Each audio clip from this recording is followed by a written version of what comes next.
Tackle. It is the 9th of August 2021.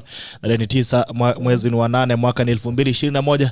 Natumai kwamba uko salama, umeamka vizuri na uko tayari kuchapa siku kama kwanza wiki yako. Kama unaenda ofisini, natumai kwamba tayari uko ofisini. You ready in the office? Kama unaenda jua kali au pia already kwenye bali pako pa kazi, unasema kazi ni kazi. Wera ni wera, boka ni boka. Karibu, it's another Monday of the 9th August, the Common Sense edition. And Eric is also back, and we have Irene Wanjiku from Rexe Roofing. Leo niko na CEO ndani ya nyumba. Haya, asanteni sana. As usual, I request on the journey, please like. When you like, I get to know that you're watching us, and that you like, please share. When you share, you give someone else an opportunity to watch the broadcast. This is a Tackle, the Common Sense edition, life and money, and it begins now. We're going to talk about business. We're going to talk about business. If you're starting a business, or you are an entrepreneur, is getting into business, what are the things that you should do, and what are some of the things that you should never do? And we're having this conversation with people who have done something. They have had a startup, they build a business, so they're going to tell us which some of the loopholes and which all should do avoid and which ones you do get into them. Anyway, kama kawaida, before you start, we have to pray. Na Eric kwa sababu amepotea sana, yeye ndiye atupeleka mbele za Mungu, atuambie walikuwa muongea nini na yeye. Alafu basi nikie kazini. Eric, jambo. Jambo bro. Good morning. Sana. Good morning bwana. Good to see you. It's been a long time. Yeah. I'm very happy to be back. Leo. Thank you so much for having me back. I thought you would expel me for being away. No, ndio nilikaa nikaona nikukupiga penalty sana, utalia. Nikasema acha nikuhurumia. Thank you. So at least you're back, but good to see you. It's been a long time. Yeah. I don't know what you've been up to. A lot of things. We'll be talking about them after we pray. Hallelujah. Tuombe basi. So, thank you so much. Let's pray. Father, we thank you this morning for giving us the breath of life. And thank you for keeping us alive during such a difficult time. Thank you for keeping our hopes and our dreams moving on. King in glory, we thank you. As we begin this show, we pray that you're going to lead us and guide us in everything that you do. We pray this, trusting and believing in Jesus' name. Amen. Amen. Asante sana. Irene, good morning. Good morning, Gerald. Please get close to your microphone. Asante. Habari ya weekend? Salama sana. Yawa? Yes, pengine yako. Good to see you. It's another Monday. Good to be here. What have you been up to? Kazi tu. Yeah. Mnauza shingles? Shingles, waterproofing zote. Okay. Yeah. Hi, good to see you as well. Eric, I don't know, any reflections that you've been having for the week? Well, this has been a very interesting week for me. Because, the other day I was telling you that when you're running a business, the time comes when you must be there 100%. And, after COVID came, we all had hopes that after 3 months, 4 months, 1 year, it would be over. But as you can see right now, we are getting bad news every day that now there's a new variant. Even when maybe people have thought, we've gone through this other variant, we are okay.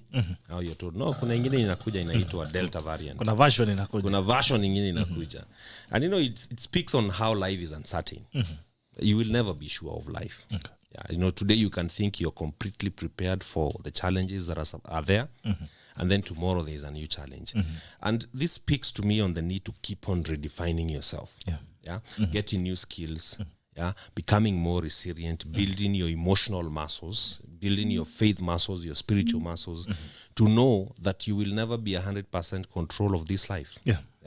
Utaikuwa in 100% control. You can never be 100%. Haya, wacha msalimia wananchi alafu nikirudi tasikia reflections ya Irene Wanjiku. Mungu alita continue. Ansama good morning Team Tackle, tuning in from Coventry, United Kingdom. Good to be part of this morning Common Sense edition. Asante sana. Emmanuel Serema ansama good morning good people. Good morning to my brother Emmanuel Serema msha Niganet, Honorable Moses Niganet Kebene Cheptap Kudiret, Isaac Serem na Lena Serem all the way from diaspora. Naona nane mwingine. Honorable Felix Mwamwar Gaddafi, good morning. Locked to work but locked in already. Asante sana. Kerry Alvin tuned in from diaspora. Good to see you. Jane Mumbi of Safaris by Jane. Asama good morning good people. Good morning to you Jane. Gakifeit good morning tuned in from Isiolo. Rashid Duba good morning live from where? Emmanuel Serem anasema looks like there will be some sun today. Clearly.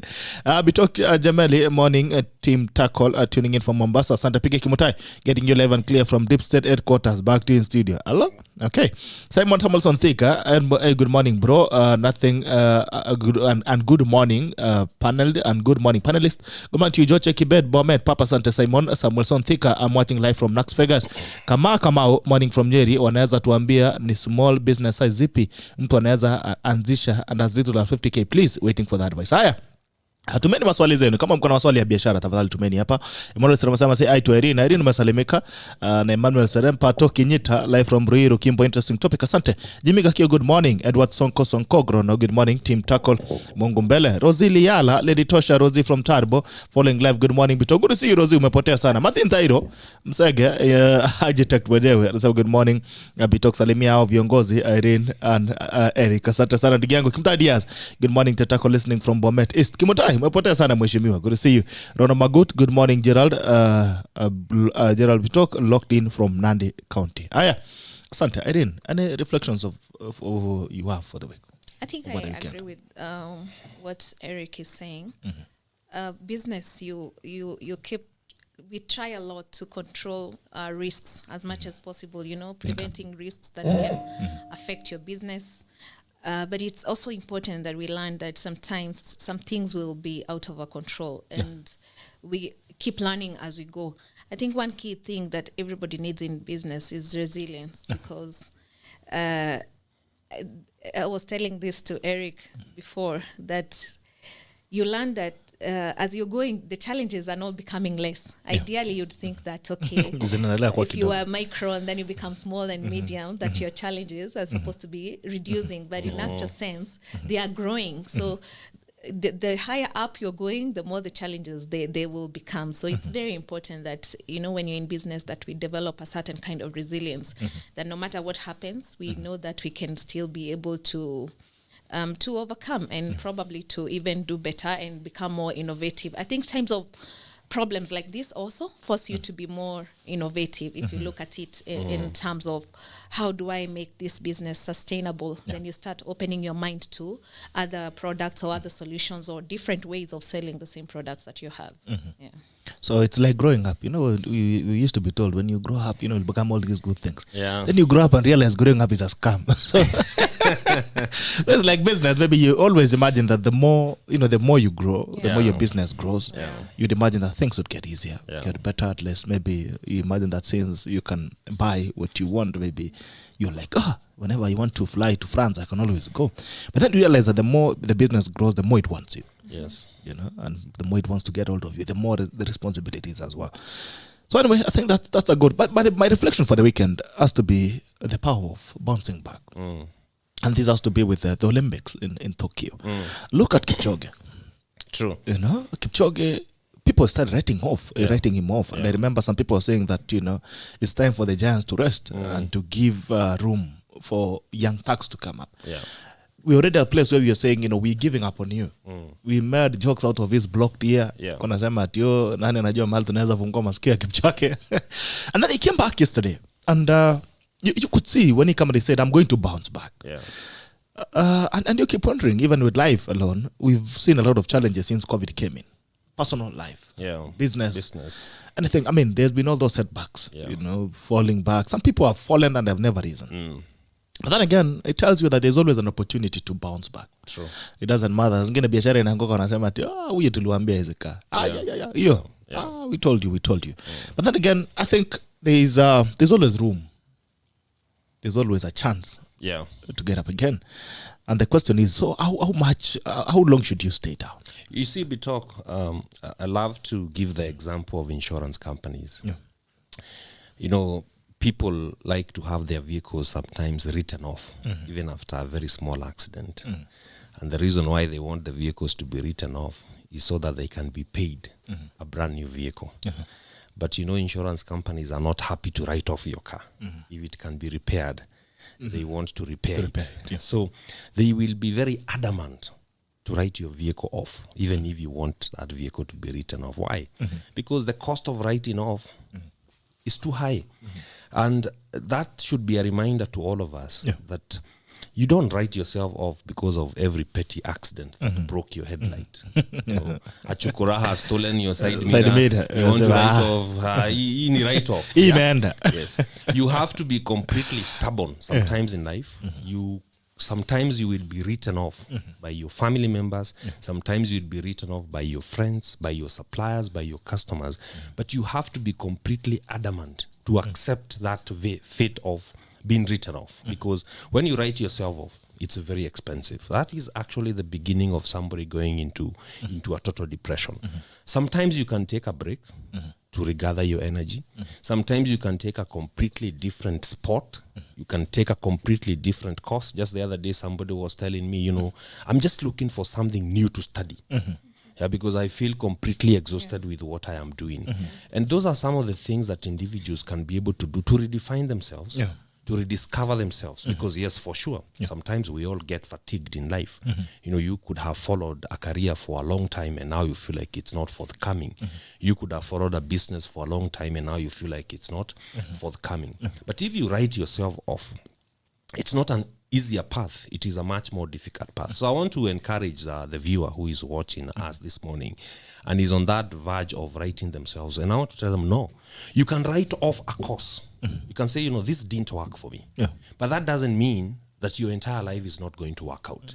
Because there is a problem with when you want to judge your entire life with a single event. You tried this business, it didn't work, and now you want to conclude that your entire life is not going to work out. You can fail in A, but there are 25 other letters of the alphabet. You may be very successful at D or G or even H Z. or Z. People have become a silver. Yes, but how will you discover unless you keep on trying? Pick the lessons of what hasn't worked. Never leave the lessons behind. Pick the lessons and move forward. And Bitok, also there is a big confusion on what people call success. There are things that are in the path of your life, but they will never give you money. But they will give you character. They will make you a better person. Because, in the accounting world, everything is measured quantitatively. But the qualitative aspects never get measured. There is who you are today as Bitok because of what you've tried and didn't work out. Yeah, sure.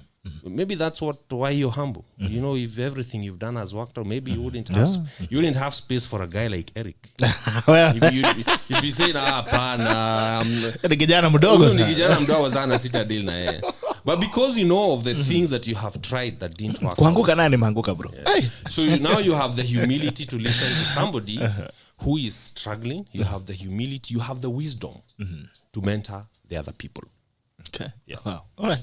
How long should you stay down? They usually say stay down until you learn the lessons. But the thing is, some of us actually don't stay down. We live there. We stand there. Okay, this is where we are. It's my space. And nimeanguka acha nikae hapa. The biggest lessons I think we learn are from what we are saying, being down, or maybe you're referring to being down as a business failure. And I think the best way to look at it are the lessons that you get from that. Most of the time, in fact, you'll be surprised. People think that the first business you undertake is the one that makes you successful. First, and I mean, like Eric is saying, define what success is. Sometimes we are chasing success that looks like someone else. They live here, I want to live there. But you don't know whether that is what will make you happy. So first decide for yourself. Is it more time that you need? Is it more money? What do you need? For you, what is that success? How does it look like? Because then you'll be chasing just a dream, because everybody you see, you want their success, it will never be fulfilled. So when we are talking about failures, it's also important to know that the first business that you start is not the business. In most cases, you have done like 2 or 3 or 4. Even there are people, by the way, that have done 5 different businesses, because once you get some lesson from this business, then you can apply them in another line, and then you find that you're not repeating some of the mistakes that you made in your first business. So let's start looking at what we are calling failures as lessons. I don't how we talk to ourselves matters. The world is already tough enough, so we have to change the conversations and what we tell ourselves. There's also the idea that people like to, like you said, people laugh and all this, but some are laughing but they haven't tried anything. So interestingly, the people who laugh it's very rare. Like if I had Eric has a problem with his business, because I know you'd be the last person. I would be the last person to laugh at what Eric is going through, or and if he's successful, I'll be the first person to clap for what is happening. But you find that people that are doing the least, they are the ones that and we shouldn't let those people distract us from what we really want to achieve. But let's look at these failures as lessons, because you're learning something and you can apply it somewhere else. Okay. So when you talk about defining success, how would you define success yourself, Irene? What do you think success would be? for me, it's more of a legacy. Like, I get very excited when I started the business, because we have a lot of technicians that we work with to install our roofing and waterproofing products. You find that most of them will come back with these amazing, fantastic stories. Like, I'm building a home, I've bought land, and they're doing different things from where they come from. Some are farming, and they're saying it's this job that has enabled me to do this. And I think that, these are part of the success that you see. Other people have worked with us. They have gone and said, oh, now I also want to run a business because I think this looks like a good thing. That is part of success. How are you impacting other people? So it's not just about me, it's also impact that you're having on someone else. So for me, that is, if I'm asked, that's the greatest kind of success that you can get, because money is not bad, really. I would be the last person to lie and say that it is bad, but it's not the only thing that you should be chasing when you're in a business. It should be something bigger than what you're just getting in, also what is coming out. How would you define success? I would pick what my sister has said, particularly that bit of impact in lives. Because, if you want to look at life, you must look at it from the time that you will not be there. Because, one of the realities of life is whether you accept it or not, whether you feel powerful or weak, whether you feel absolutely wealthy or poor, the fact remains that the destination remains the same. All of us will go away. And when we go away, the question is going to be, what are we going to be remembered for? If you look at all the people that have gone before us, we don't remember who was the richest and who was the poorest. When we talk about Nelson Mandela, when we talk about Wangari Maathai, when we talk about Martin Luther King, we don't ask how much was their net worth at the point of their death. But we look at the lives they changed. The impact. That they had on humanity. Because even the businesses that we run, and these are some of the lessons that I am learning at Strathmore Business School, even the businesses that we run are instruments of socio-economic transformation. So I think we have to move from that simplistic view of defining success purely as material wealth and think about the impact that we're having. I mean, one person could become an entrepreneur, have a lot of money, but he uses that money to start wars in society. If you go to societies like Mexico, and I'm sure you've watched movies from that side of the world, you have seen extremely rich people in terms of finances, but the number of lives they've destroyed through trades like drugs and those kind of things, the number of lives they have destroyed is just so much, isn't it?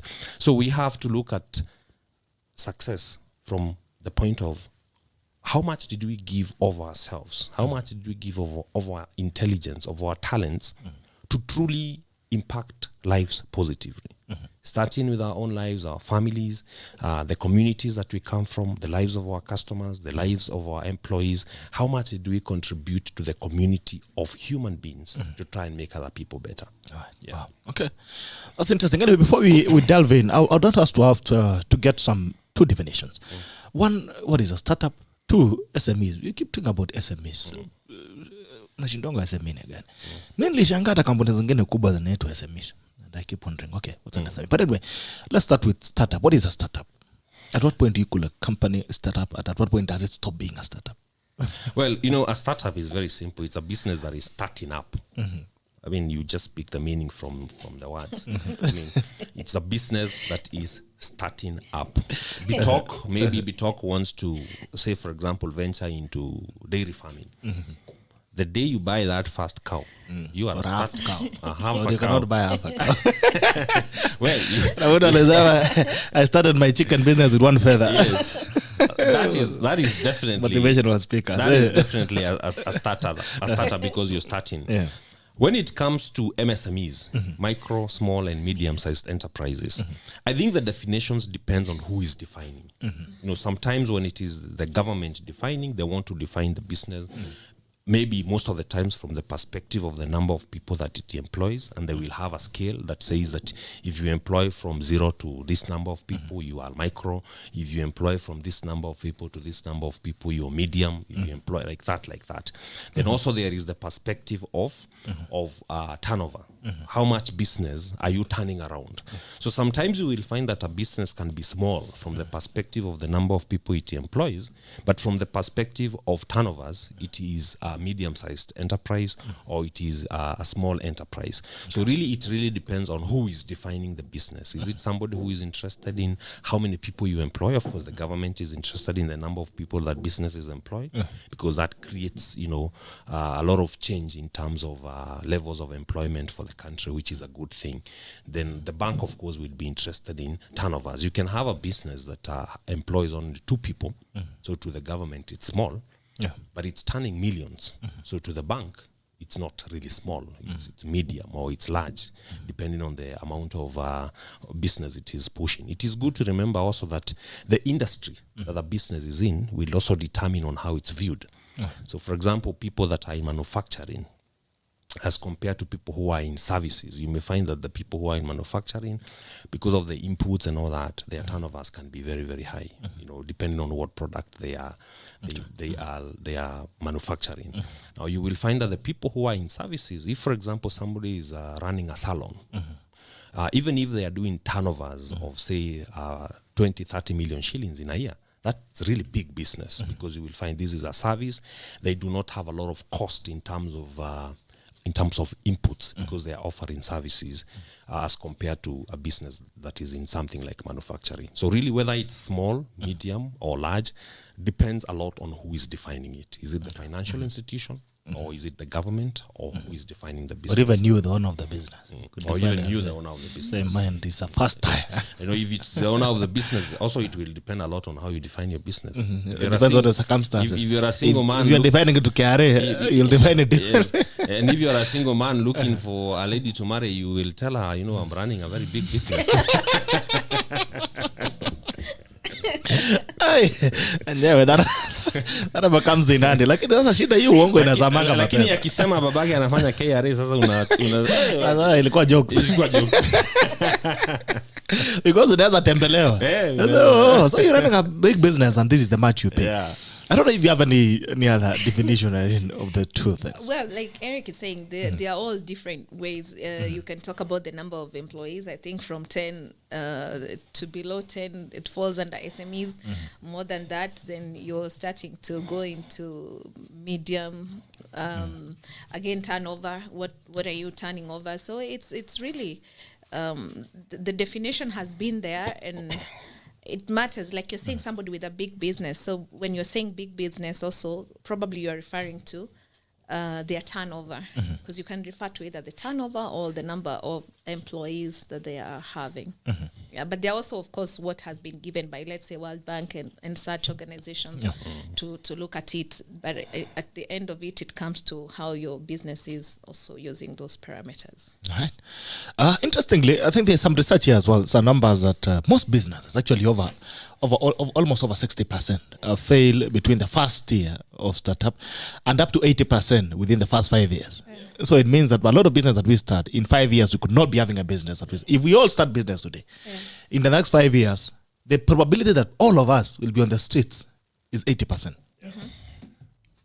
Most startups, that, the data straight off, that startups, over 80%, 40%, 20% fail within the first 1 to 8 months.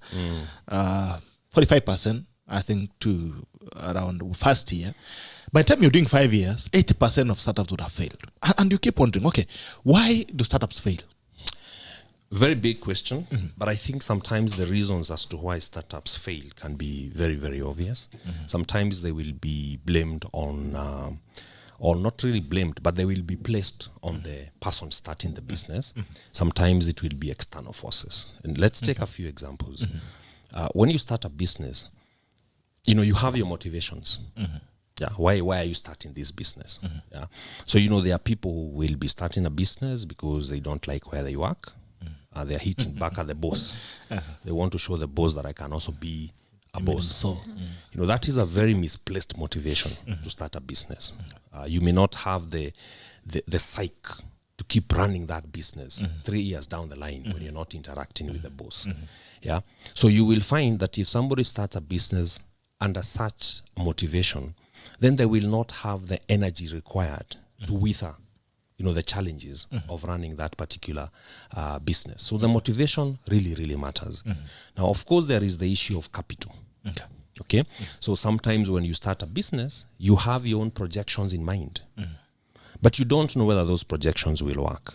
Just as the farmer who plants, wheat or corn on his farm, he has his projections. He has been told, out of every 1 acre, this is how many bags of potatoes or how many bags of wheat you're going to harvest. You see, sometimes the projections and the reality are two different things. So what this person will do with the results that they get will determine on whether they will continue to run the business or not. Now, but top on the list as to why many businesses don't go through, of course, is the issue of capital, because it takes money to run a business. So you will find that sometimes people underestimate how much capital they will need to run their business. And when you start a business, for the first 1 year or 2 years, sometimes even up to 3 or 5 years, your business is still not profitable. Because remember, you're not known, so you need to market, for you to be known, for your products to be known. So you will find that it can be a very, very big challenge to keep having the money to actually run and operate that particular business. And that can lead to the failure of that business. The other thing also is the issue of the market. You see, you're starting a business. Who is your market? A lot of people start businesses thinking that, my friends or my family will... Niko na mabeshte, Yes. watakuja kwa duka. They will come and support you. Unashangaa ndio anakuja kuchukua na deni. Yes. And it's not that your family and your friends cannot support you. Bitok, I think you've been to my business. Yes. And I do quite some business with my family and friends. They really support me. And I really appreciate that. But it's good for us to understand that statistically, your family and friends are not enough numbers To sustain a business. For example, I sell cars. Even if I was to sell cars to all my family members and to all my friends, You would have closed already. yes, because there are not enough numbers to sustain a business. So really, you must have a strategy on how to reach out to the bigger market. And the bigger market are the people who don't know you by blood or socially. The open market. So you must come up now with a marketing strategy on how you're going to penetrate that bigger market, what we call the blue ocean. Because your family and friends will be the red ocean. This is the shore. This is where you move with a boat. But you can't move with a ship. The many people who don't know you, that's the blue ocean. That's really deep. That's where you can be able to go with the ship. And for a business to be successful, the person starting the business, even though they can start with the support of their families and their friends, they have to think of how they will penetrate to the bigger market and be able to get customers coming from very far to just do business with them. Wow. Okay. Why do businesses fail? Why do startups fail? To add to that, I also think part of it is structures. When you start a business, most people will start it and run it like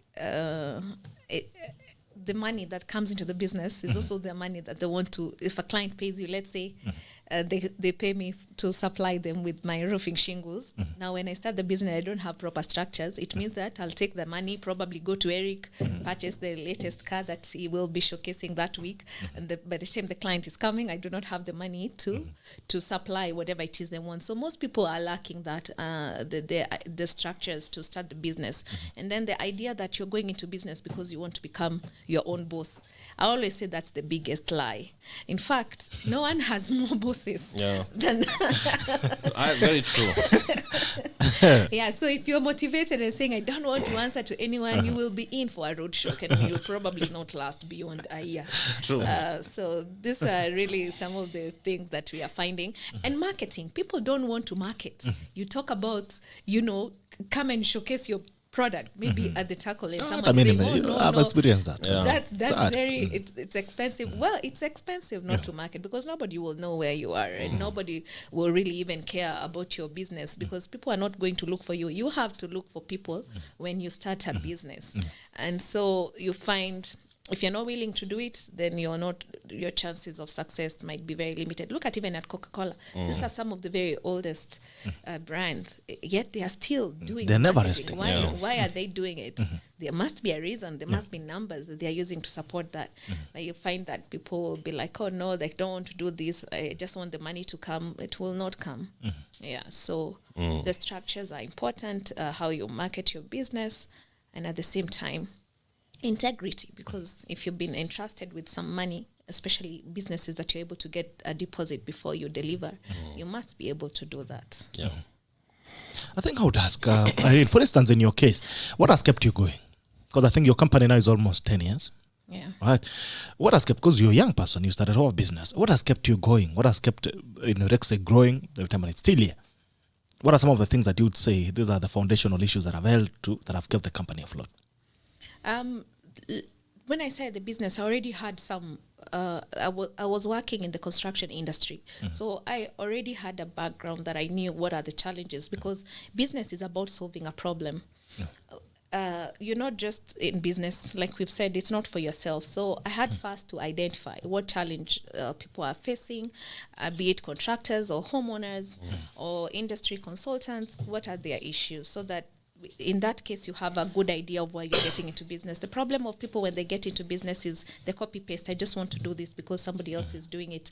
Well, there's nothing really new under the sun, but at the same time, there are different ways that we can learn to do things and different products that you can have. So one of the things for me was to really think about what problems I wanted to solve and how I was going to go about that. Number two is great. I think what has kept me going is I have great support. I have a team that is very, very supportive. Business, especially construction, also has its share of big problems and big challenges. So if you do not have, you can't do it by yourself. So you need a team that will support you, somebody who will tell you, okay, this is the challenge, but I have a different way of how we can solve it. And that helps you like overcome one challenge. And then the third thing also for me is really the people that, like I said, we are impacting. Sometimes you will have those slow moments, and then you will have a general meeting, and someone is saying how, they'll be showcasing pictures of a house that they have built, and their families are happy, and you're like, oh, okay, for this one person, let me just not give up today. So it has to be something beyond yourself. It has, for me, I find that the motivation to keep going comes beyond what I want to. What is it that I'm trying to fulfill? Yeah. Okay. All right. What has kept you going, Eric? The customer. You see, every business, like Irene says, exists to serve the customer. Yeah. And there are times when really it is the customer holding the business up. When you start, you may be the one starting, but you have no idea how much the customer can be able to support you. Now, the other thing is my team at Maridady Motors. Even when I'm disillusioned, because sometimes you bear the entire weight of the organization as the CEO or as the founder. You will always have that guy in the team who is telling you, by the way, we are going to do this and we are going to do it really well. So for the over 10 years that we have run Maridady Motors, I have seen that at different times there have been different angels. Sometimes it is Bitok, although maybe it's one day in a year. No, you're a bit more than that. Sometimes it's the customer. Sometimes it is the encouragement, quite honestly, from my spouse. My wife reminded me that you've gone through bigger challenges than this, and I don't think that this one can be able to bring you down. Because like Irene says, sometimes as the entrepreneur, you're the only person who understands the challenge that you have. A lot of people can be misquoting you out there, but it is only you who truly understands what challenge you're going through.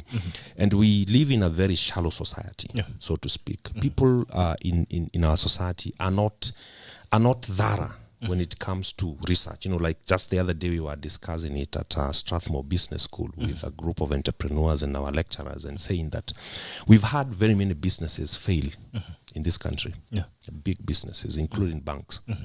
But we do not have a single book that has been written in this country to tell you why those businesses fail. And the problem with that is that you end up with a society where people keep repeating mistakes. The same mistakes. Because it is until somebody researches, and now we can mention some of these businesses, it is until somebody researches to tell us why Nakumatt failed, that we are able to guide the other supermarkets and tell them, by the way, if you do this, it could lead to this. Now look at, for example, a very lucrative and very promising industry, which is where my sister Irene is in, housing industry. Because all that construction and all that, it's going to relate either to domestic homes or commercial buildings. We have chaos in that industry, a lot of chaos.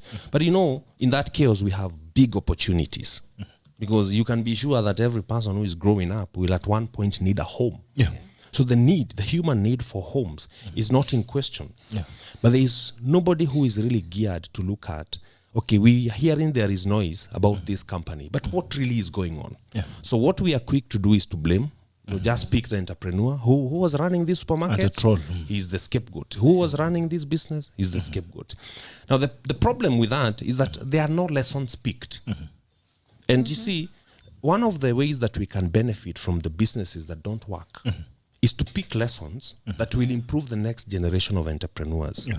Now, for as long as we are not doing that as a society, because you see, there is the business and the mistakes that it has made, but there is how we can be able to convert that into social assets in terms of knowledge. Into capital. So that now these are the lessons that we take to the business students in the campuses. And I think previously in this show, we've talked about the disconnect that we have between industry and academia. The people in academia are doing complete theory. The people in the industry are doing complete practical. Now we need to bring a meeting point of the theory and the practice. Like Irene is raising a very good point, the issue of structures. But by the time a young person is starting a business at Ludhuri Avenue, he knows nothing about business structures. What he understands is how to buy phones and sell. Buy Look for a buyer. and sell. Buy, sell, get out. He's a trader. Okay? He's in a cycle. He's in a cycle. But for him to be able to create a business that works, a business that becomes a turnkey business, he can get out of it and the business will continue running. Somebody has got to bring business knowledge to him.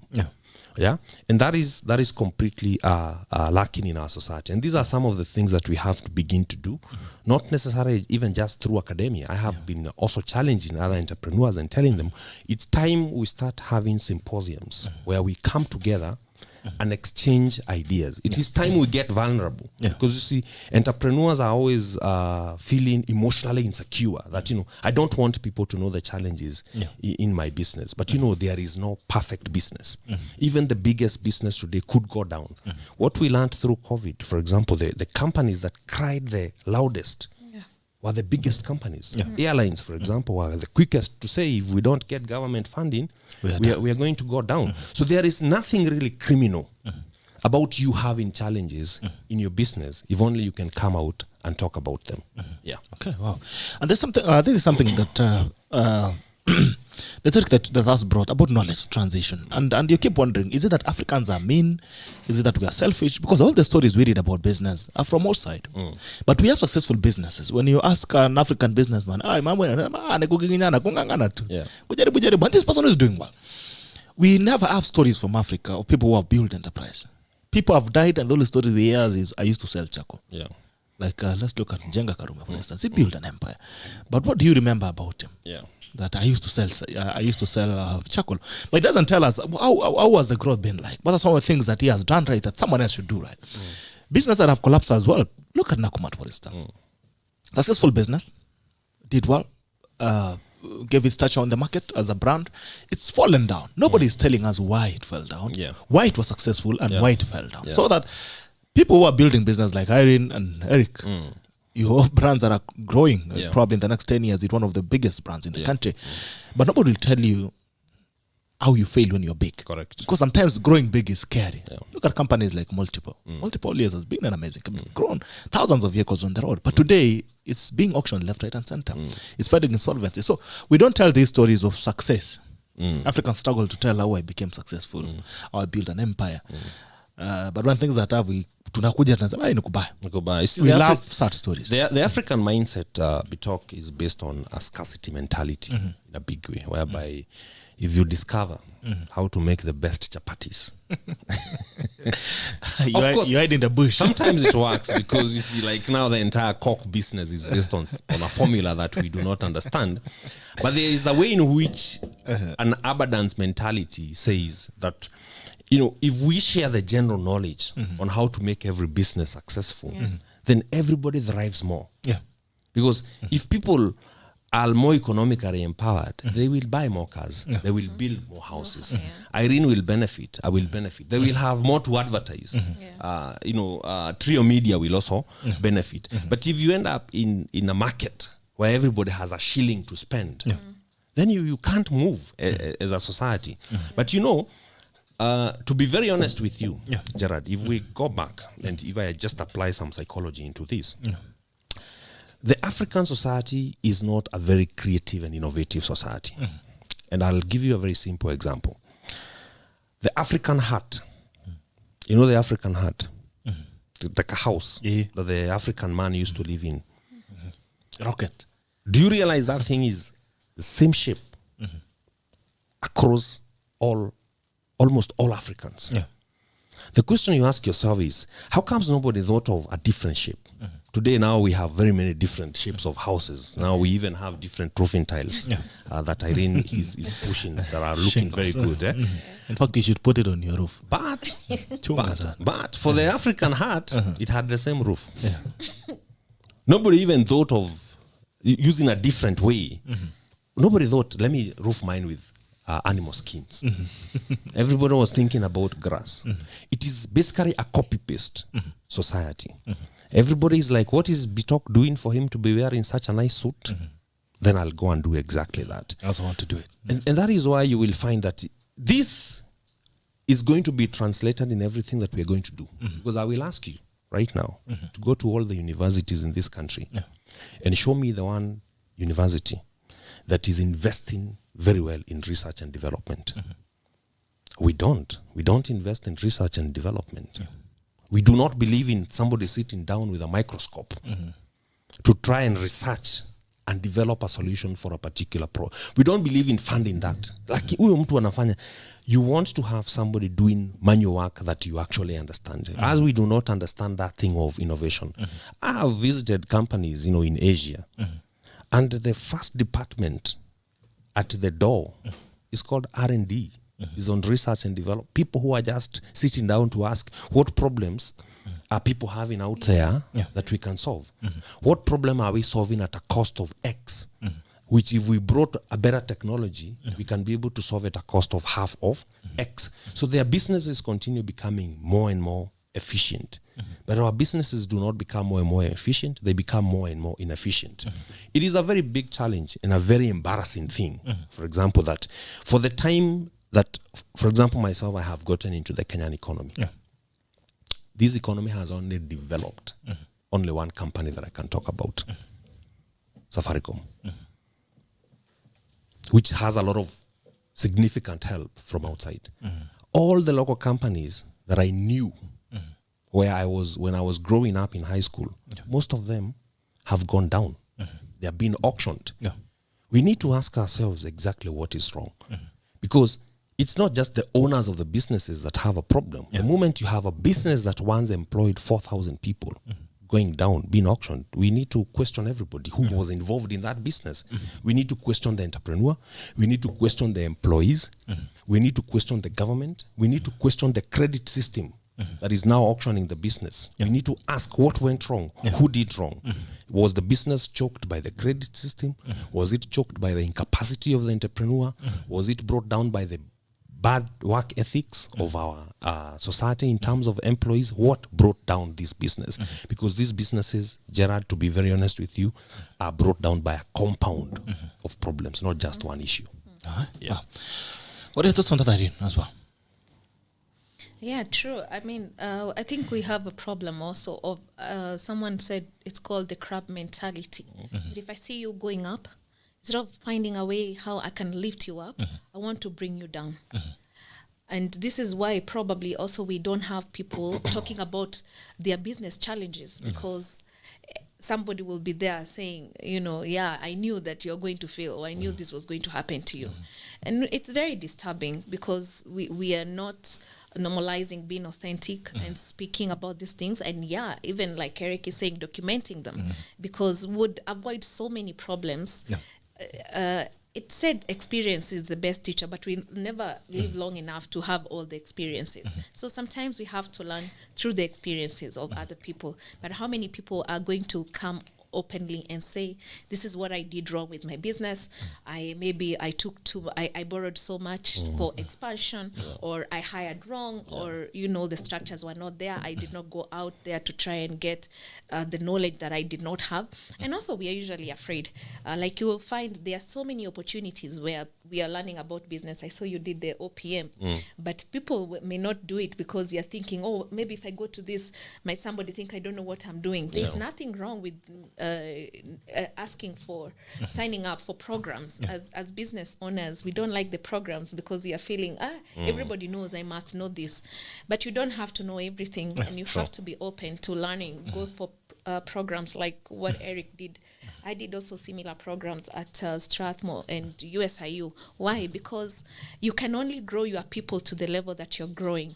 If you cannot grow your mindset, and you do not get the right people to come in, even consultants. How many people are willing to even get consultants in the business? We can go for medical checkup, but we don't want somebody to come and check our business, because again, the same issue we are talking about, we are afraid. They might come, they might find things you don't want them to find. Maybe the way you're portraying the business, you're not as organized. The ground is different. Yeah, so all these things. But what they do is that they're just keeping you're just rolling problems down the road. I therefore believe that it's time that we started normalizing some of these things. Stop seeing failures as failures, like we said previously. Let people come out, business owners. There are so many SMEs, by the way, in this country, and some have not made it past the 1 year that you are reading in your statistics. And it's a high time that we all got, like, maybe we can start an organization with Eric and bring all these SMEs owners together, so that we can really have candid conversations and find out where our problems are and where our solutions are. Because even though we're in different industries, the issues that businesses face are the same. If you look at financing, if you look at marketing and advertising, if you look at HR, they are all the same. The pillars of the business and the key business drivers remain very consistent. So we could have something like this. After this, we should talk. Yes, definitely. And I'm already appointing you. I'm already appointing you my boss. So I already have a boss. There's someone, I didn't know the same thing. Someone said that until the lions learn how to write, the stories would always glorify the hunter. And we will tell our story. We don't tell our stories. We will tell our story. We will tell our own stories. We have to start telling our own stories, and we have to be candid about our stories. Let's not over-decorate entrepreneurship and leading to all this thing where now everybody says, oh, I will be my own boss, I will be this, because it looks very nice, but there is so much, the iceberg thing that we see. You just see on top. When I see Eric today here, he looks good. He looks like everything is running right, and which is nice. But we don't know what are the issues in his business. Very true. I was telling him about imports. Right now, we are really, even ourselves, because we have some product that we bring in from Belgium. We are so affected by the delays in shipping. Because of this issue to do with COVID. But nobody knows that. It's not like it's written somewhere that I have to come and say all the challenges that I'm facing in my business. So what happens is that we are so well put together that everybody says, oh, that's the one, that's the business now I want to do. But you don't know what is happening inside. So let's learn to tell our stories. Some people are even better off, by the way, in employment than even going out there and starting business. But because this thing has been made to look so very rosy, sexy, for lack of a better word. Everyone wants to do this thing that I've seen. Maybe they were a good person in finance in your organization, but then they're like, Eric is making this much money. He sold 10 cars yesterday, Prados. He's very rich. This is now, tomorrow, I'm Eric's competitor. Exactly. And Eric, the same thing, there's a paradox in storytelling. The people who talk to us about business, I've never run a business. It's very interesting. I saw something, a joke somewhere said, my friend has written a book on how to become a billionaire, but he doesn't have money to publish it. Interesting. So the paradox is the people who tell us stories about to do things I've never done it. You know, I'll share with you one of the articles I wrote for one of my friends who once I told he had a good job, in my opinion, but he was feeling he wants to go into business. So he told me, you people in business are not very good people because you do not share with us on how to cross over and become self-employed, and run our own businesses. So I wrote him an article. And what I was telling him is that the virgin girl, when the virgin girl is told by the mother and the aunties to hold on before she can get married, and she's deeply in love, she considers the auntie and the mom to be very stupid. She's like, you people don't want me to have my life and enjoy my life. But a few years down the line, when this virgin is now finally married, it's not that she will be sad. Marriage is not always sad, but there is work to put in there. The day the virginity is gone and she's pregnant, there is some 9 months of work there, very unpredictable work. After the baby comes, there is even more work, sleepless nights. The baby who wakes up in the middle of the night, he wants to breastfeed. And by the time the virgin girl is a parent for 5-6 months, she respects the moms and the aunties a lot. The thing is, it's not that people cannot and should not be encouraged to start businesses, but they should not be brought in with a mentality of this is paradise.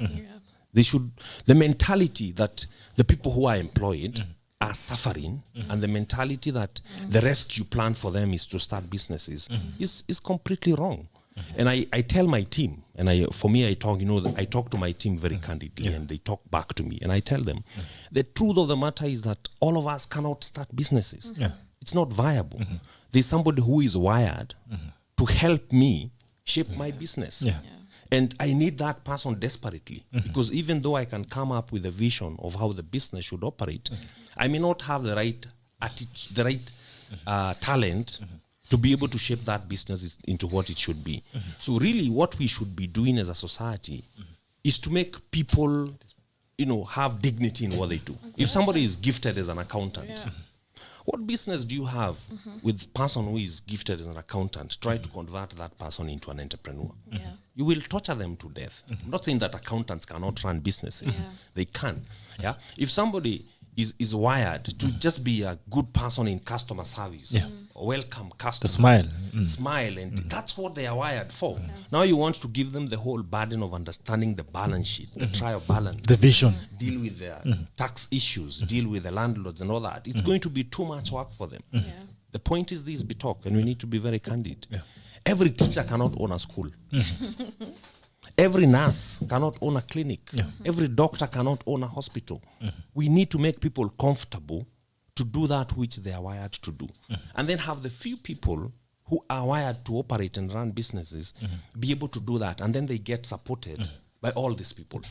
Now that we've given examples of businesses that went down, for example, if you look back at the 4,000 employees who are working in those businesses, are you sure they will be able to start such a business? They'll not. They will not. Because you see, there's the issue of time, there's the issue of chance, there's the issue of resources in terms of money, in terms of social networks that maybe the person who started that business had. And, they were able to start. The other thing also, Bitok, is that we have to understand that sometimes businesses thrive when they're able to scale up. Now, if you end up with too many small businesses, those businesses cannot thrive. And I like to relate each other. Yes, I like to give an example using the ocean. The ocean has so much life you can't imagine. And some of that life is going to be extremely big creatures like the whale or the sharks. Very big creatures, A whale can eat the 4 of us here like a snack. It's like it just ate a ball gum. It's big. It has the capacity to swallow us. And it finds its space in the ocean because of how big the ocean is. The scale of the ocean is able to support such a life. Now, if you went to the ocean and divided, an example that is not very practical. You divided all the water into small aquariums, very small aquariums. To blood, buckets, 50 by 50. 50 by 50. You know what will happen? You will kill the whale. Yeah. Because the whale will not fit in a single pond. Yeah. And that is what sometimes we are doing in our economy. We must bring our level of thought into asking ourselves, how do we help businesses scale up? Because when the businesses scale up, there is somebody whose dream can get fulfilled in a big business. Just like the way the whale can fit in the ocean. So you will find that person is really employed, but he's really not employed. He's actually running his business. Now, I train my salespeople to understand you're simply running your business within Maridady, within our bigger business. You're running your own small business, and it fits in that scale of things. And the beauty of scaling up is that now we can be able to afford the bigger things. We can be able to do the marketing that we need to do. We can afford to do the structures that we need to do. We can afford to be able to do so much, and it becomes so much easy work for everyone that is working in that particular entity. Yeah. Okay. Oh, all right. I don't know if you have any comments, Irene. Tulipe madeni. I think there are some comments up. I want to pick up with some questions. No, not sure if you still have. You have any comments? No. All right. Haya, wacha tulipe madeni. Wacha tulipe madeni pale masokoni kidogo, ndio tupate rent kidogo na tupate kachai. Haya, taanza na Rexe. Rexe Roofing, ndio tumesema na mkubwa yuko hapa leo. Rexe Roofing dealers in shingles, quality shingles na stone coated tiles na pia UPVC, water harvesting gutters, na pia wanafanya kitu inaitwa waterproofing membranes, waterproofing products. Kama unajenga nyumba, unajua siku hizi kuna trend ambayo imepick up ya flat roofs. Ile kanyumba kanakaa kazuri, kamepigwa flat roof concrete. Kama utaweka waterproofing, utalala na usiku tu unalala unasikia maji inaingia kwa kitanda. Anyway, that is Rexe Roofing stone coated roofing tiles, na pia quality roofing shingles, UPVC, water harvesting gutters. Wacha kuweka mabati, unaweza pata kutu sana. Very beautiful water harvesting gutters, na pia Rexe Roofing pia inakufanyia kitu inaitwa waterproofing. If you want to waterproof, that's the best you can see. Kama umetembea pale Karen, umeona the hub, that is a product by Rexe Roofing. Beauty that stands. Anasema kwamba anakupa 50 years guarantee. I don't know if I'll still be around here in the next 50 years. But anyway, it will be interesting to see that guarantee. So you can, once you're building, you can make your roof beautiful by using quality shingles from Rexe Roofing ama stone coated tiles. Alafu basi mambo yako inakuwa shwari zaidi. Maridadi Motors pia na mdosi yuko hapa. It's quite interesting. I have both of my bosses here today. Ukicheza You'll fire me. Maridadi Motors kama kawaida wanakupa nafasi ya kuweza kuingiza gari yako. When you import directly with Maridadi Motors, you can save up to 300,000 Kenyan shillings. I don't know where else you're going to get such a deal. But when you import with Maridadi Motors, wanakupa nafasi ya kuweza kusave up to 300,000 Kenyan shillings when you import directly with them. And I've seen this. I see cars that are coming in every day. Direct imports for clients, beautiful machines at amazing prices. Best prices, best cars at best prices. Best cars at best prices. That is, Maridadi Motors gives you a deal to get import directly with them. Quite credible. Watu wananulizanga, watu wa magari wanakanga wakora. Maridadi honest to the core, na kama kuna challenge pia utaambiwa ndio uweze kujua siku nyingine na kwaje. Na pia sako inakupa nafasi ya kuweza kuweka akiba yako. The saving culture is quite deteriorating in the country, so you can save on Maridadi Motors. And what's the beauty? The beauty is when you save 50% of an asset you want to acquire, maybe a car. These days, a car is no longer a luxury. It's a basic need. Yeah. So if you want to buy a car, you can save up to 50%. Na si ati unaenda unapokuna watu wanasema ati naweza leka hiyo 50% alafu kesho nichukue gari. Hapana. Save mdogo. Trust the process. 6 months. Trust the process. Unaweza kuwekeza pale alafu 50% unaweza kuchukua gari alafu ile nyingine unaweza kulipia pole pole. Maridadi Motors import to sell model is an opportunity for you to invest your money. If you have some money that's lying somewhere, you can invest at Maridadi import to sell model. What happens? You get 1 up to 15% on your investment that you put. Even diaspora, watu ambao kwa diaspora they have a lot of surplus income. Unaweza sukumia pale, Eric anakusukumia biashara, gari inaletwa kwa jina yako, si kwa jina ya Maridadi. The name, the car is on your name. Alafu basi gari inauzwa, unapata faida yako pole pole hadi 15% ama 15% of the amount of money that you invest. That is Maridadi Motors direct imports. Kama unataka kununua gari, enda pale sema nataka gari fulani, these are the options, you get to import with them. Alafu pia anakupa nafasi ya kuweza kufanya biashara now, import to sell model where you get to invest your money and you earn up to 15% on your money. Maridady Motorcycle also gives you an opportunity to save with them. You save with them and whenever you need an asset you can buy it. Pia unaweza nunua gari pale ndani ya sako, alafu inafanya kazi pale, unaweza kupata faida yako pia. Maridady Driving Academy inakupa nafasi pia kuweza kuwa driver safi. Unaweza kununua gari bana na hujui kuendesha. Ama refresher defense classes and all that. That is a Maridady Driving Academy. That is all under one roof. Hey, Eric, ile kitu ninashangazanga bana. Unauzanga kila kitu. No, you know, by the way, we talk, it's good to explain. I only do 3 things in the company. Okay. And I tell them in just a minute. I should be able to explain this to you from the time you get into a lift and go to the 3rd floor. I'm only interested in 3 things. 1, we are interested in training people to become competent, safe drivers. Number 2, we're interested in helping you acquire a car, best prices. Number 3, we are interested in helping you invest safely and sustainably in the auto industry. Just those 3 things. And all our businesses relate to one thing: car, motor vehicle. Yeah, Car, motor vehicle. Inazungukia. Yes. Hai. Your zote hata kiana gani inahusikana na gari. Nimeona. Tasako inaenda na kuisha kwa gari ndani. Yes, inakusaidia kufinance gari yako. Okay. So it's helping you acquire your best car at your best price. Yeah, our motor spa is helping you clean the car you bought from us. We don't want you to keep it dirty. Yeah.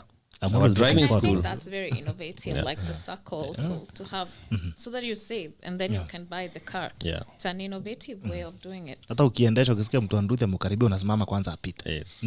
Pesa yako karibu inagwarwa. Yenye umesema 12 months. Yes. And we are serious about keeping our promises at everything. You save for your car, you get your car. Yeah. Aya, nimeona Joa Weru hapa anataka kujenga, anasema anataka shingles. Nambari ya Rexe. Ndio viko pale. Irene. History ya shingles, hebu tuambie what about shingles first. I mean, why shingles? Why would I want to roof with shingles? Yes. Especially for a Weru here who is building and wants a roof. Why should he consider? He should consider shingles because first, like you said, 50 years, that is really a good time to have your roof covered. And it means you can leave it even for your children or someone. You don't have to leave them something bad that they have to redo. So it means that it's something quality that will be with them for a long time. Another thing is we have issues now with water in this country. And this is a product from which you can also harvest water. So you don't have to, all your water doesn't, which is why we added also the gutters, because we want it to be, a solution that goes beyond just roofing. So hata ni kama Eric uliona shingles inakota maji, kasema tutacollect aje twende kwa gutters. Very good solution. So you have to look at the business in a way that it's serving this the need that they are having. You should be able to answer almost all the problems, have answers for all the problems that they are currently having. Another advantage is that unlike most other product suppliers, we don't just supply you with a product. We also give the workmanship that is required to match the kind of product that you have purchased from us. And like Eric, you can also pay pole. So in case you want to, you're building, because a roof is not a surprise. I like to say that all the time. If you're building, you're going to need a roof. Exactly. So you can start, paying like 6 months before you need the roof, and then we'll keep the money for you. And then when you're done with your payment, your roof will also be ready. So we are keen to not just look at it in terms of it's a relationship. If I'm selling you a product and I'm selling you, you have it for this long, it means that it's not like bread that you'll eat all of it and finish. It means that this is a relationship that we are building with our clients.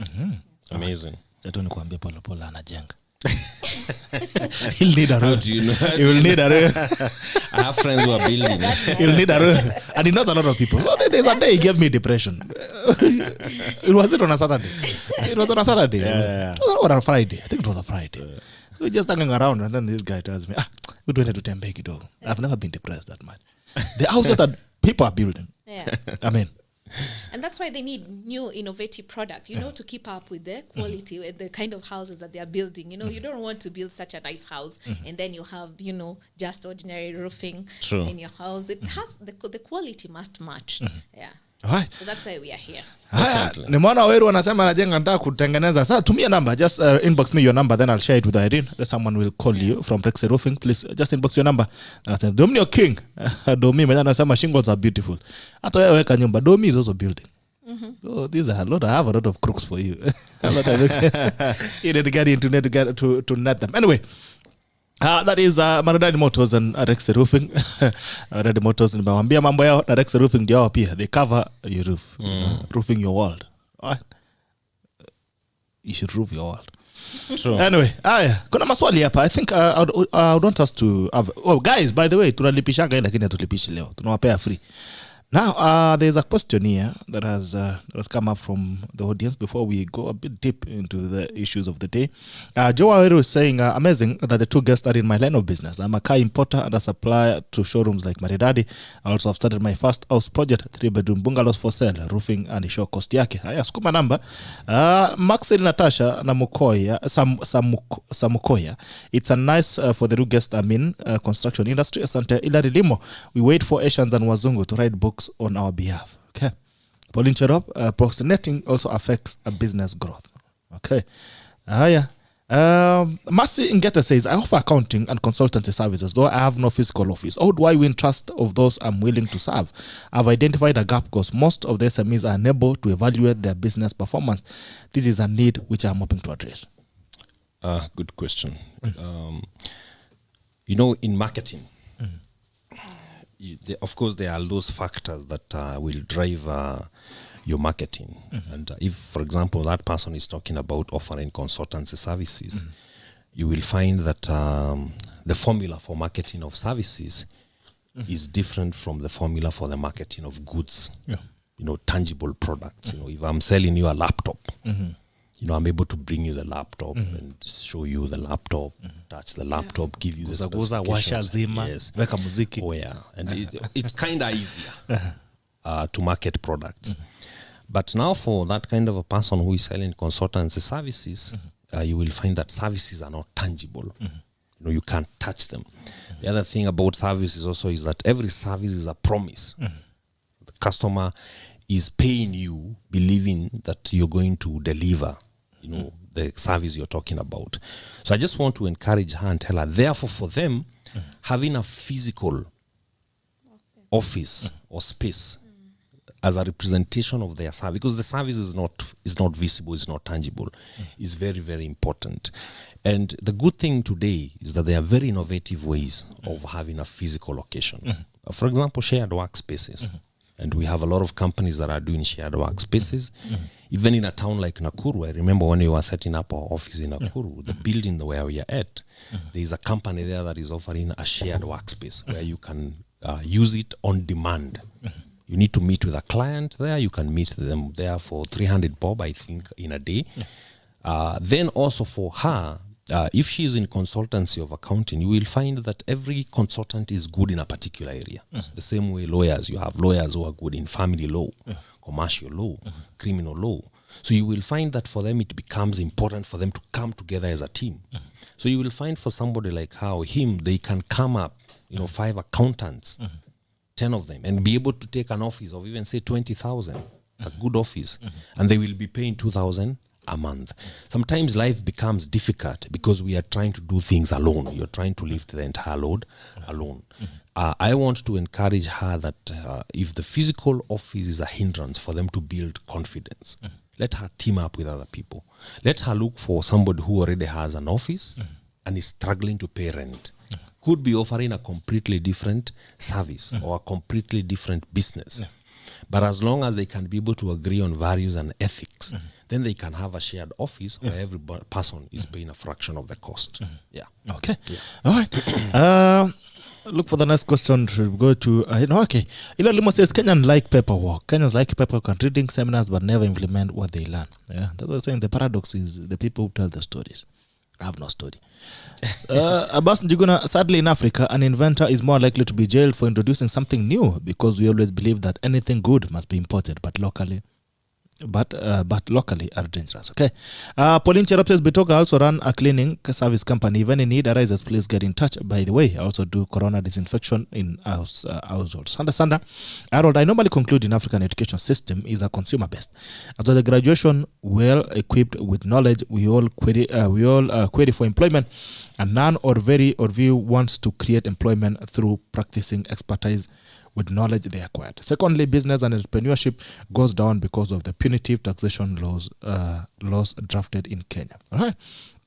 Nani hapa Joy anasema most roofing. I want her to give. Okay, tuma nambari yako sana ikuja, halafu tunajua inakuwa vipi. Now, I want us in the next 30 minutes maybe we now delve a bit into the do's and don'ts of entrepreneurship. And the conversation I was having with Irene last week, and it's interesting what happens in business, especially startups. And at times you think you're doing business right until you realize you're not actually doing it right. And those things revolve around the things that you should do, the things that you should not do when you're doing, especially when you're running a small business. I mean, what are some of these things? And one of those things that really came profoundly well is how we run our businesses. We run our business like the kiosk we run in the village. The kiosk is the one that feeds the family, is the one that takes the children, and is the one that also you remove sugar from it. Okay, kwa chai direct in the morning. Martin Tairom says most of the big business people who have unusual beginnings like selling charcoal actually have no stories to tell. They have largely benefited from government patronage, backroom deals, and at times corruption. Their stories do not add up, cannot be published. Irene and Eric and all growing business people should not be looking up with these crooks for business insights. I know. Esther Wangui, I have a question, please. Are there roofing tiles which are solar powered? Yeah, they are there. Very quickly. They are there. And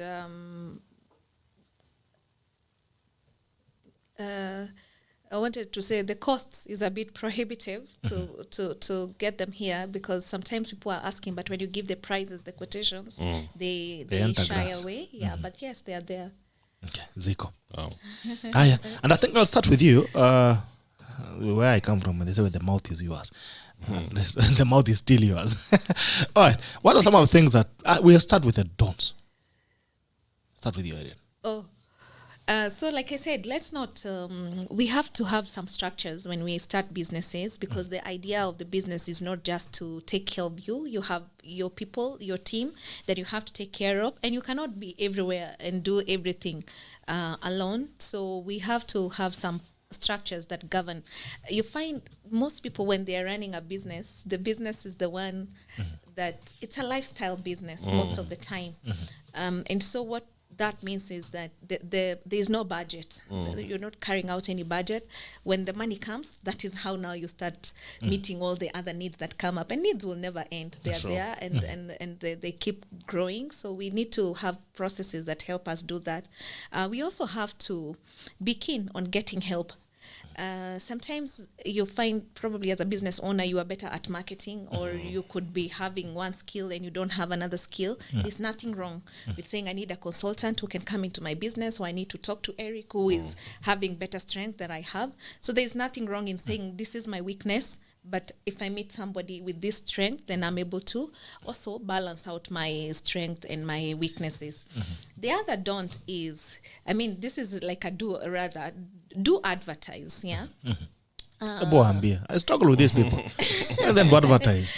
Yeah, and this advertisement cannot be a one-off. You know, sometimes you find when you put a post, it's when people are writing down there, I also do this, I also do this.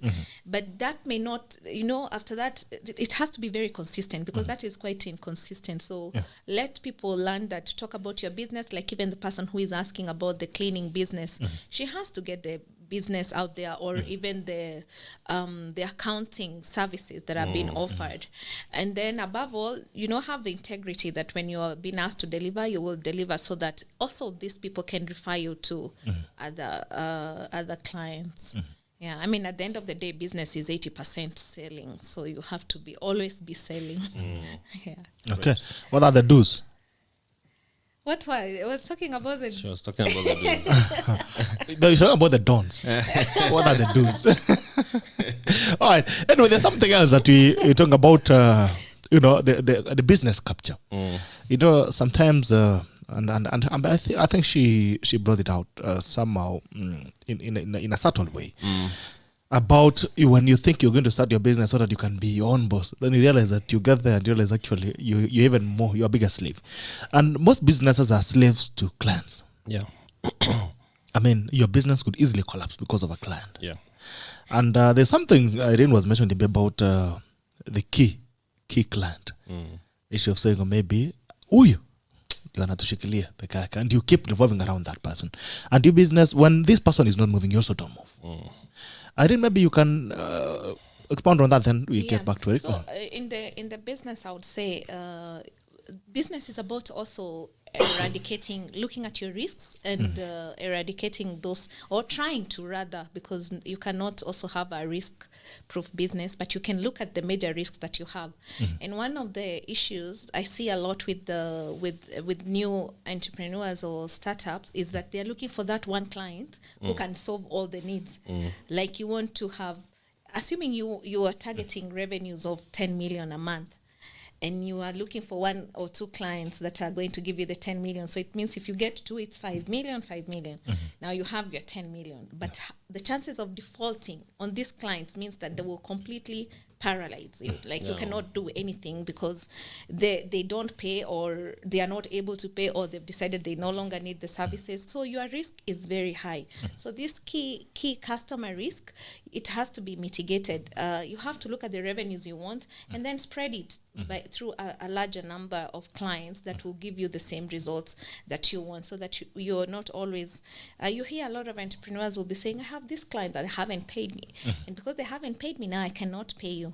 So that becomes a big challenge. So start looking at numbers in the sense of, yes, this is the revenue that I need, or this is my target, but this target, I can split it among several other customers, so that I'm removing the risk that if this one customer doesn't pay me or decides that they want to take a break from the contract or the service, then you're not stranded. So that, I think, is very important. I mean, there are also key risks, even suppliers, try and diversify your suppliers. True. Yeah, so that you're not just, everything that you find is one, even staff. The same thing why we are talking about these structures is because when Eric is here, I believe Maridady is still running. Sometimes you can be the key risk, the person that is. So these are risks that maybe we need to look at more seriously, and to really discuss about businesses and the risks that they are likely to face, and especially for startups, because sometimes we are learning these problems way later in the business, which many people can avoid from the onset. All right. Even I would like you to pick on that a bit, given before you go, I know you have thoughts on that. But this issue of attachment with business. But the people that, this is my business. Is it? You have to stick, you have to get stuck with the decision making. Sure. You cannot even take an holiday. Yeah. Yaani ukitoka tu kidogo ama ushikwe na oma ukoe siku mbili. The business dies. Hata kupanguzwa nyumba ofisi haipanguzwe. Is it attachment that we have with our businesses to the extent that we become a slave of it? Yeah.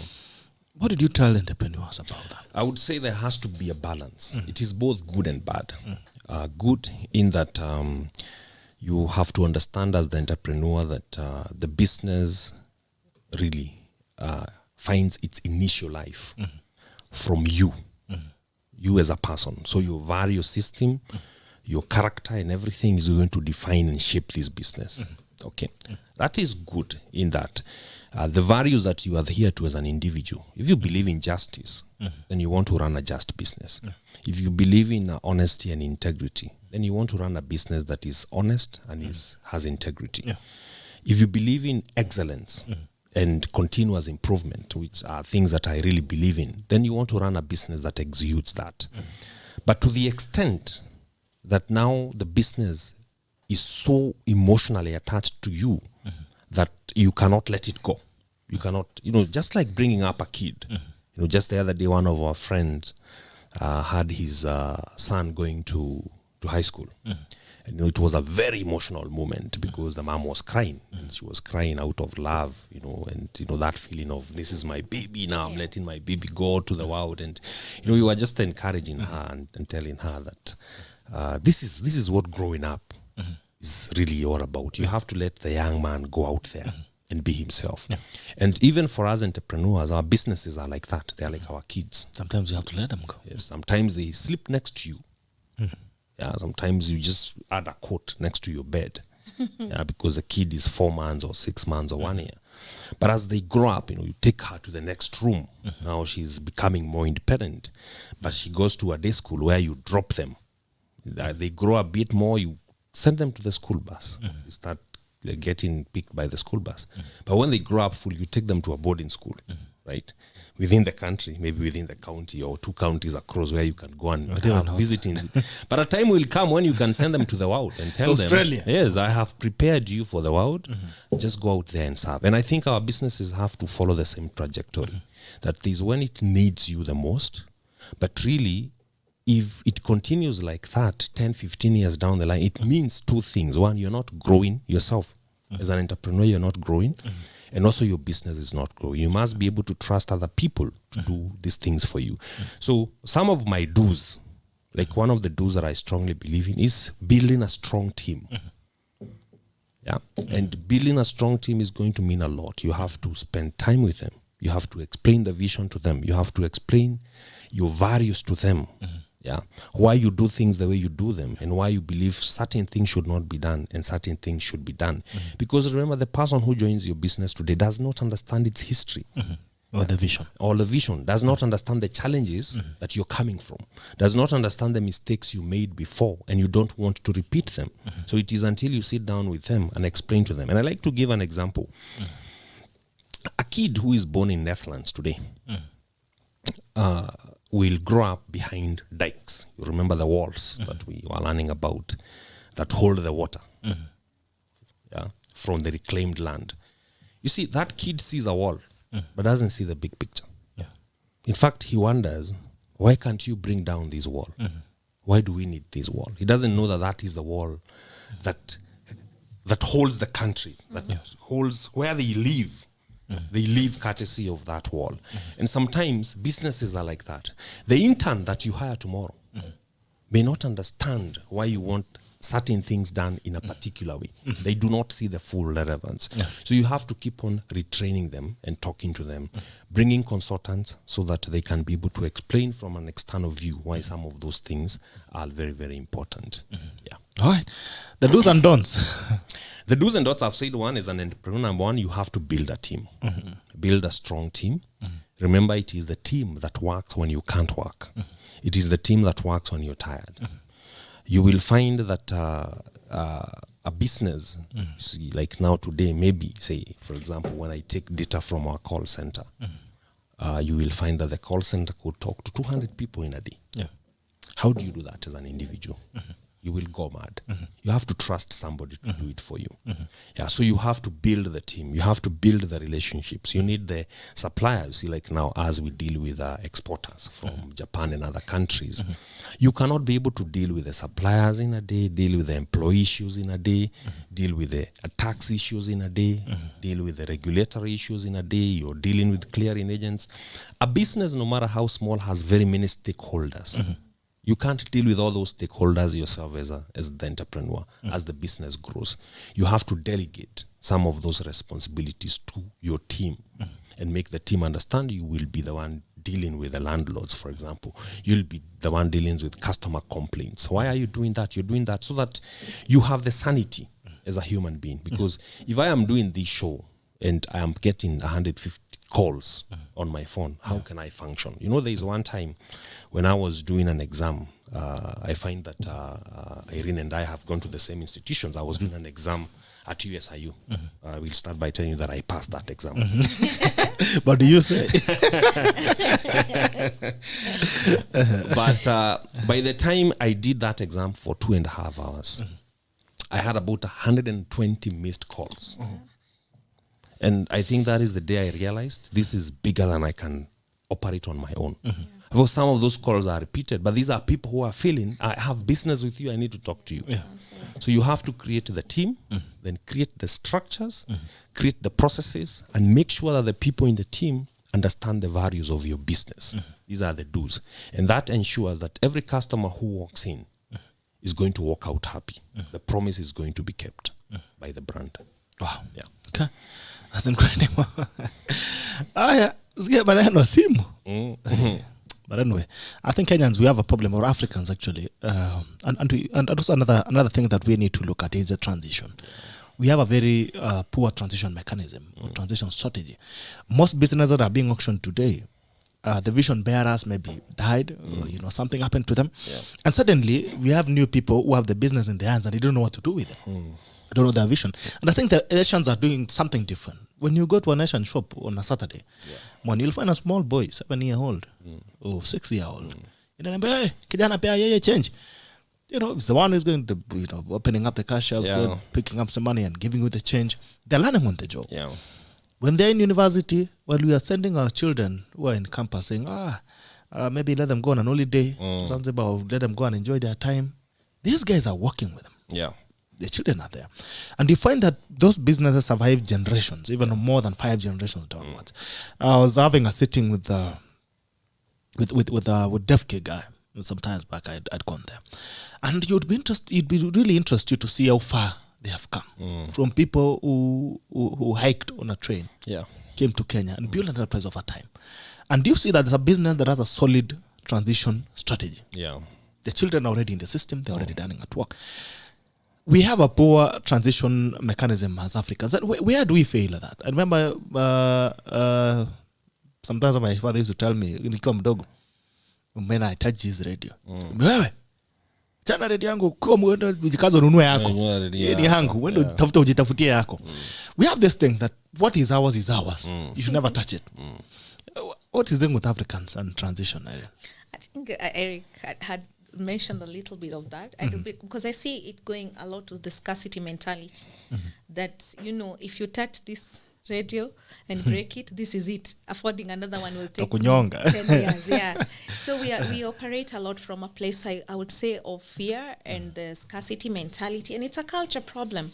But this can change, and probably now I see people, even SMEs, they are taking their kids at work and saying Kids Day at work. So we are trying to change that.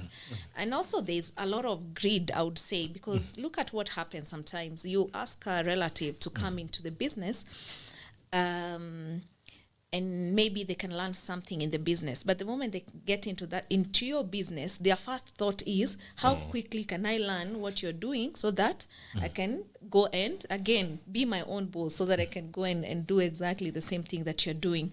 It's very rare that we are not finding this with the communities that you're mentioning, because there is value and there are family values that state that, this is the progress and this is how it's going to go. Yeah. We also love power without even knowledge, I would say, because when you will be very surprised. Like they are running a multi-billion empire, and they will start at the floor level. They don't mind. Yeah.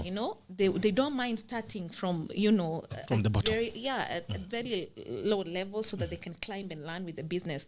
But bring your brother or your sister to your business. They want tomorrow. They are the ones going for the meetings you're attending. They want to be the ones talking to the same clients that you're talking to. They don't have time, to wait and grow into it. To trust the process. They'll start saying, to trust the process. And they'll start saying, ako na madarau sana ndio sababu, this kind of talk. And so you find that now, because of that, also people shy away. And then they go and ruin your business, your name to everyone that they can come across. True. I wanted to drive Eric's Prado. He's my brother, but he cannot allow me. Now I'm very bitter. So these are things that I find that we are having, and mentality that we need to break if we are going to see, our businesses transition into major family business that can stand the test of time. Eric? Yeah, like Irene has ably put it, it has to be deliberate, and we have to put the long-term thought into it to understand that today you can be the most fashionable young man, but tomorrow you will be the old man who is out of fashion. Hey, that's very scary. But these are the realities of life. And so you have to trust. We'll be the old men we are talking about. Yes, we will be the old men. Our kids will be meeting and saying, wazae. Stories out hatuwezani. But you see, one of the responsibilities that we have is to prepare the younger generation to take over life. And taking over life includes taken over our businesses. You have, by the grace of God, made a child or two. But do you know now that has made you a parent, right? But you cannot make yourself a grandparent. Who are you going to depend on? You're going to depend on your kids. Someone has to do it for you. Somebody has to do it for. That's how God has designed life. That a time comes when the next level for you, you have to depend on the younger generation, on the people that you helped to bring up. So for us to be able to hand over our businesses, we have to spend time with the younger generation. We have to train them to understand the values of running businesses, the acumen of running businesses, and then we will be able to trust them with those businesses for them to be able to run them, knowing that they have the responsibility that is required to do that. Sometimes there is generational jealousy, particularly in Africa, where the older generation feels like, hey, you guys are having it too easy. But yes, that is what it means to advance life. Yeah, it doesn't mean that if and even their time they were saying things are difficult. So Yeah. you guys, I think they're pretenders also. Yeah. because you see, what development is it? If you, as an old man, or if you as Bitok, you spent half your young adulthood looking for water. Imagine. Okay, now you want your son to spend half his life looking for the same water. You should have come up with a solution To that problem. to that problem, so that now his problem becomes how to look for milk. Yeah.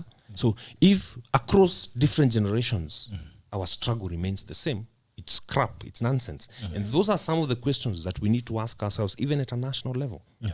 Where was the country at independence? And how many inches has it moved? How many kilometers has it moved? If our grandfathers were struggling with firewood, why do we have to struggle with firewood today?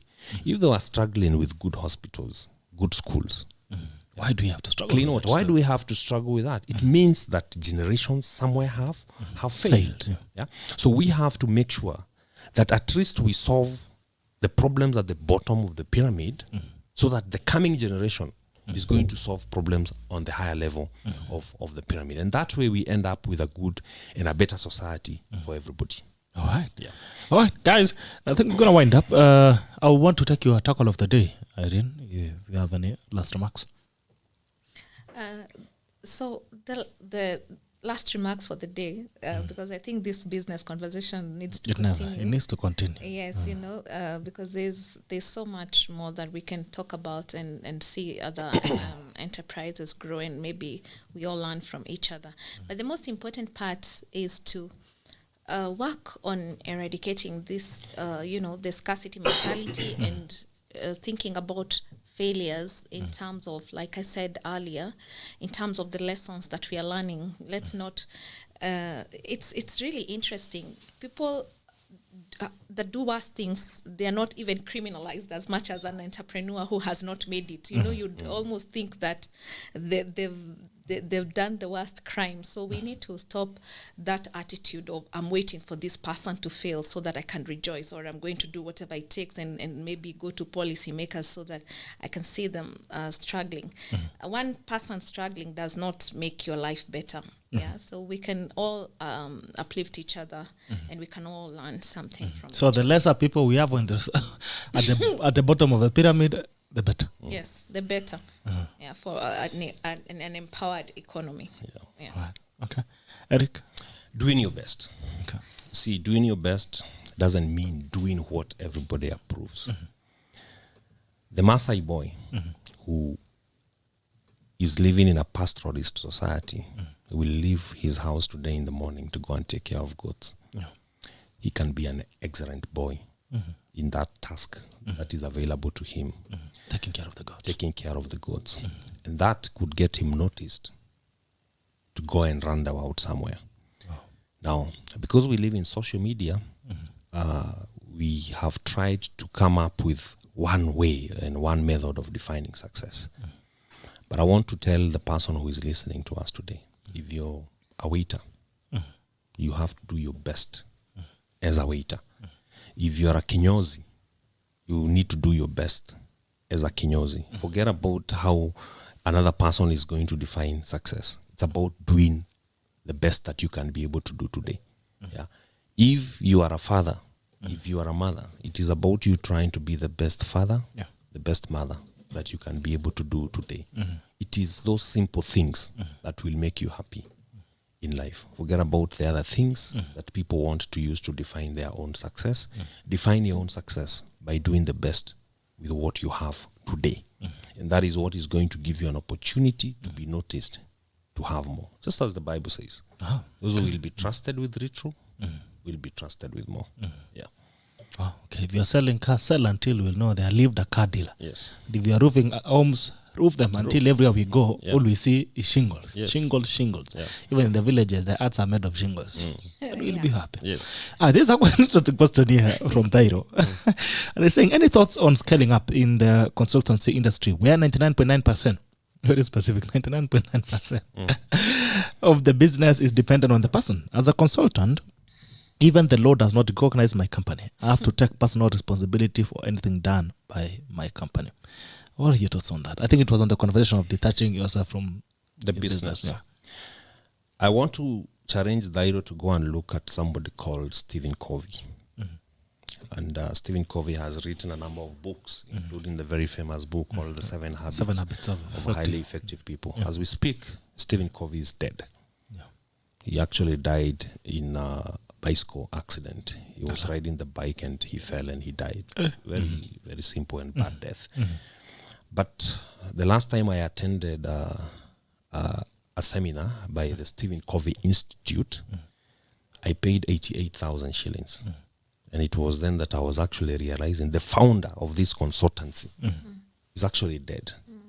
You didn't even know? I didn't know. And from there, Dairo should be able to see that it is possible, even for him as a consultant, to create a brand. Because one of the places where we fail as Africans is that we do not create brands.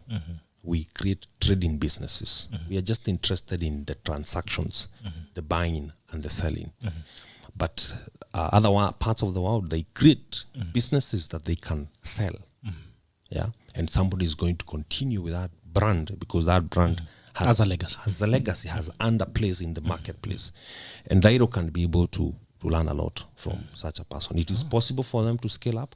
It is possible for him to create disciples, small Dairos, who can teach the same things that he's teaching. Yeah, and they can be able to continue with the legacy, and the institution can continue. Okay. Yeah. Tairo, I think you got it right. Any comments on that? On Tairo?